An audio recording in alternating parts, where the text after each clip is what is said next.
Hey everybody, this is Anne Marie with Light Happy Life. I'm super excited to be here today because I'm here with Cindy Ellen, who's an energy coach. And so one of my friends and I always talk about, it's about managing your energy and understanding where your energy is. And so with that, I'll introduce Cindy. So hey Cindy, how are you? Hi, I'm great. How are you today? Oh, I'm good. I'm good. We're both in cold climates, so we're enjoying what little sunlight, if you can see this coming in this morning. So Cindy, so I'm dying to know. So tell me about your story because it's pretty fascinating to me. Absolutely. Just a year ago, I was still working as an engineer in the oil and gas industry. As a female, I'm sure you can understand that there's some challenges there for sure. I worked in that industry for 7.5 years.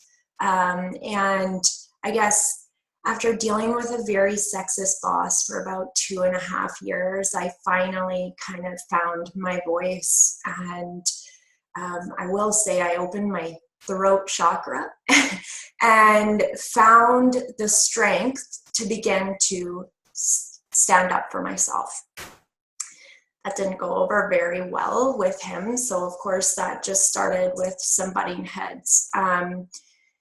But what it did for me was it actually allowed me to start to look elsewhere for some clarity on where I should be going. I finally started to see that things weren't working well for me in this career, and perhaps this wasn't where I was meant to be. So I started searching. I thought, well, wouldn't it be nice if I didn't even have a boss? Wouldn't it be nice if I could be my own boss? So I went out and I hired a coach, and we started working together, and coaching completely changed my life. It offered me a different perspective. I went from hating this boss of mine to realizing that he was my angel. If it were not for that man, I never would have even considered going out and starting a business. So to me, making that leap, that man was the one person, that catalyst in my life that empowered me to rise above and know that I was worth a lot more than being put down and crying at my desk every single day. Every day I cried at work. It was, 29 years old, and I was at the doctor's office getting a leave of absence for stress. That to me was just, the anxiety was getting really bad, and that's not who I am, and was living in a world of being somebody that I wasn't. And I knew I had to change that. So Yeah, here I am. that is such a beautiful story, and everybody it's really fascinating because I'm in the middle of recording these right now, so when this airs, but almost every single individual has a similar story where it's like all of a sudden something happens, and it doesn't matter what your age is, what your demographic is, all of a sudden something happens and you realize the life that I am living does not match what I want. Like there's this disconnect. Yeah, it's really fascinating how everyone has this trend. So tell us a little bit about your focus on energy and how you got started in this. Yeah. So I actually didn't start with energy at all. When I had that moment that I just described, where I finally said enough was enough, I had on the back burner or had been looking at these Reiki courses. So the first thing I did before I actually hired my coach was I signed up for, Reiki healing training. And it was something that I wanted to continue. So I did, 4 courses total, plus I did some, crystal healing courses. And in the background, I had launched my business, and I wanted to focus on helping women who hated their jobs. And that's where I did focus, right? And I wanted, and I still do help with that with some people, because people just, relate to the story, and that's fantastic. But things didn't take off the way that I imagined them to. And, I had left behind this 6-figure engineering career to start this business, and it wasn't going anywhere.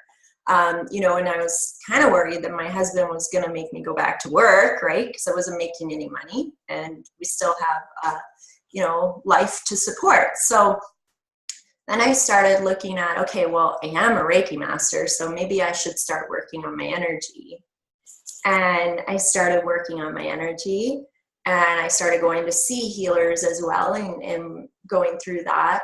And then, of course, helping other entrepreneurs, as well as just people coming to me that needed support with energy. People just literally started coming to me. This was probably 4 months ago. I would just get messages from people out of nowhere. Like, I'm not even joking. Like, I wasn't advertising my energy healing. I wasn't anything. People are just writing me like, hey, I heard you're a Reiki master. Can you do a session with people from the UK, people from, Wow. in the States and everything? And I'm like, okay, this is a sign. So once I started working on my own energy blocks and freeing those up, things started flowing.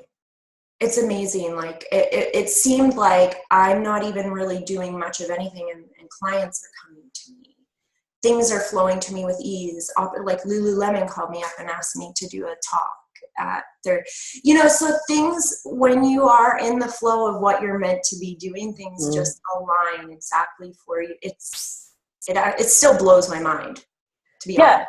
Because if you think about it, it started with you realizing from your angel, from that man, that you were living inauthentically, right? And then making your energetic changes so that you could then be mindful of where you're at within your life and what you needed to allow to come in, right? Instead of always forcing this resistance. Yeah, and that's what I would say is I really think that if you're doing what you think you should be doing, rather than doing what you're meant to be doing, you will see that resistance. Absolutely. Things won't work out the way you thought they would. Mm-hmm. Like me, my business didn't work out the way I thought it would. But just like if you picture a river flowing, river's flowing and you butt up against something, what's the river going to do? It's still got to flow, right? So it'll actually just start carving a new path, and then it'll go around the obstacle. Yes. So that's what happens in life. You are actually being directed. If you can be mindful of how things are working for you in your life, you can see, okay, well, this isn't working now. I've got to kind of shift. I've got to pivot over here, and then I can come back around. And it's just going with the ebbs and flow of your life. Yeah, that's so true. So what are the questions to ask yourself? So if you're feeling blocked, like the one thing that I always hear from women is I feel stuck, right? So what are questions to ask yourself to start realizing that you're in an energy block, and maybe how to try and find your way out? Yeah. It's going to sound so straightforward. What's not working? Yay. What is it that's not working? What is working? What can I do differently? And what can I do right now? What's one small action step that I can take right now? The one thing that I truly see all the time is that we're constantly looking at the big picture, and if we can't see how that's going to all come together, then we won't take that one first step. And it could just be a baby step. Like I said, remember I said, I went and I did this Reiki course. I had no clue where that was going to go for me. Right. But I did it. And so had I have said, well, I don't really see how this ties into the whole big picture, then I never would have done it. And I never would be a Reiki master. And then I never would have evolved my business to be focusing on this, which is ultimately where I know in my heart I'm meant to be. So following those inner nudges without having to see the full path. If you're feeling called to do something like sign up for a dance class, just do it. Yeah. Because what I've seen is in my own life, and I know it happens in others if you take the time to really observe how things unfold. I signed up to, for example, volunteer at, a certain event. At that event, I met somebody that I stayed in touch with.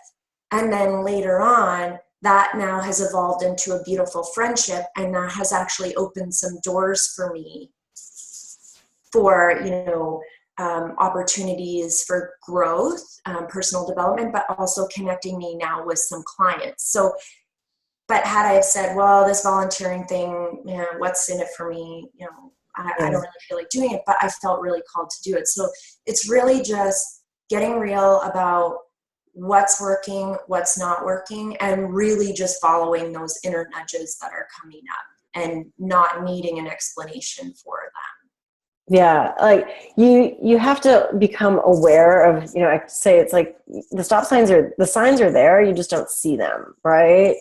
And it's like, you know, listen to your gut, listen to your intuition. So often we as, you know, well-educated Western women that have started with careers, like project planned our lives, right? Like we ignore everything below here, right? It's all about like, okay, I'm getting into my brain. I need to do A, B, and C, and then it'll get me on this path. And it's like, well, why do I want to take this dance class? Why do I want to do this energy healing if I'm an engineer, right?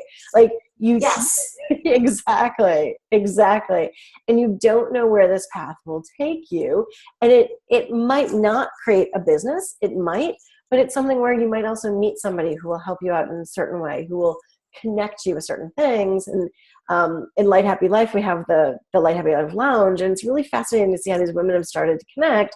And it's like, oh, you know, you work in this and you work in that, and it's nice to feel supported, right? Yeah, and it's all about like, what are these connections? So it's really awesome. Oh, I love your work, and I do have to say, so I love the free offering that you have is all of these mini meditations. There's 7 of them, right? Yes. So tell us about those. Yeah, so they're actually short because I can appreciate that we all don't have the time to sit down and meditate for 20 minutes. So what they are is, what I've done in this guide is actually provided you with description of potential blocks that you could be experiencing in your life.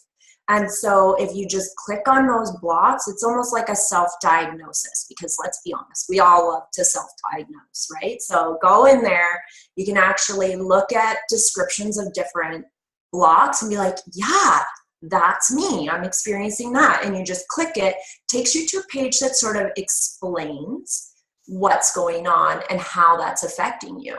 And then it offers a quick meditation. And you can do it like just sitting in your car, sitting at your desk, or wherever you are. And just, it provides a bit of a visualization technique as well to help you free that energy block. And then so that you're able to move on from it. And if you do continue to experience it, you can just do this quick meditation several times until you feel that lift. Yeah, and I love the self-diagnosing aspect. It's so much fun because I was clicking through. I'm like, oh yeah, root chakra. Oh, you know, back and forth. Yeah. And they're so short, which makes them so something that I'm passionate about, and why I created Light Happy Life is like, we don't have time, right? So we were saying earlier, we're like, I'm not going to spend hours on my meditation mat, but it's 3 minutes. You can listen to it, you know, when you're waiting for your kid's soccer game. You can listen to it like on the bathroom at work. I don't care, right? Just take your time. Yeah. So that's so great. So hey, Cindy, here's my last question to everybody. What's your secret to a light, happy life? Oh my goodness, what a loaded question. It's, you know, I think my light, happy life happens for me because I truly take time for me. Okay. So we're talking about being busy, being busy with kids, driving them around to their different activities, picking them up from school.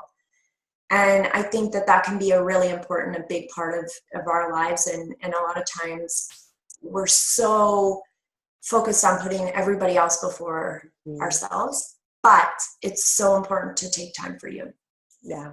And that's what I do. I prioritize like 2 bubble baths a week, and I have to get on my meditation pillow once a day, even if it's only 5 minutes, but that's me. That's for me. And if I don't, I feel kind of all over the place, like, oh, shiny thing, you know. But taking that time to get centered and spend some time for me is number one in a light, happy life. Absolutely. I love that. I absolutely love that, because it's so true. Because so many people are like, they just let self-care fall off, right? And it's just, you know, next thing you know, they're just completely frazzled. So, absolutely. Oh my gosh, Cindy, I absolutely love the energy work that you do. And thank you so much for being a part of this. I really appreciate it. Thanks for including me. I'm so grateful to be here with you. All right. You have a great day. Yeah, you too.